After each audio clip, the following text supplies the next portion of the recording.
السلام عليكم ورحمة الله وبركاته. الحمد لله رب العالمين والصلاة والسلام على سيد المرسلين وعلى آله وصحبه أجمعين.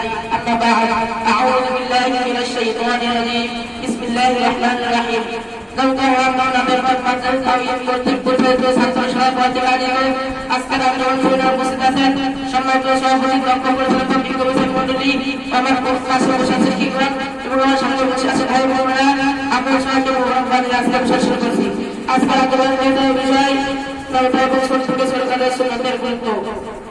আসুন পয়টা হয়ে যায় দেখতে আমরা অন্তর্ভুক্ত এই প্রসঙ্গে রাসূলুল্লাহ সাল্লাল্লাহু আলাইহি ওয়াসাল্লাম বলেছেন আন আয়েশা রাদিয়াল্লাহু আনহা আন নবী সাল্লাল্লাহু আলাইহি ওয়াসাল্লাম قال ان الملك لا يكون في شيء الا زانه ولا يخرج من شيء الا شانه যে কাজে ক্ষমতা থেকে তার শুরু হইবে আর যে কাজে ক্ষমতা থেকে তার প্রস্তুত হয়ে যাবে অর্থাৎ ছোট বড় সব কাজে ক্ষমতা থেকে যেমন ভাবে আমাদের আসল শুরু হবে তেমন ভাবে আমরা কোনো আসল থেকে দূরে থাকতে পারবো কারণ আমরা কোনো মানুষকে ভয় পাইয়ে দেয় দ্বিতীয় পয়েন্ট ছোট কাজের সুন্নতের গুরুত্ব এই প্রসঙ্গে রাসূলুল্লাহ সাল্লাল্লাহু আলাইহি ওয়াসাল্লাম বলেছেন আন আয়েশা রাদিয়াল্লাহু আনহা নবী সাল্লাল্লাহু আলাইহি ওয়াসাল্লাম قال كان يحب المصنع في شأنه كله في طهوره وتناوله রাসূল সাল্লাল্লাহু আলাইহি ওয়াসাল্লাম করতেন সব কাজ ডান দিক থেকে শুরু করতে পছন্দ করতেন চুল আঁচড়ানো এবং জুতা পরা সময় ডান দিক ব্যবহার করতেন অর্থাৎ আমাদের দৈনন্দিন সুন্নাতের অনুসরণ করা হয় তাহলে জীবন সুন্দর বা শিক্ষণ হয়ে উঠবে।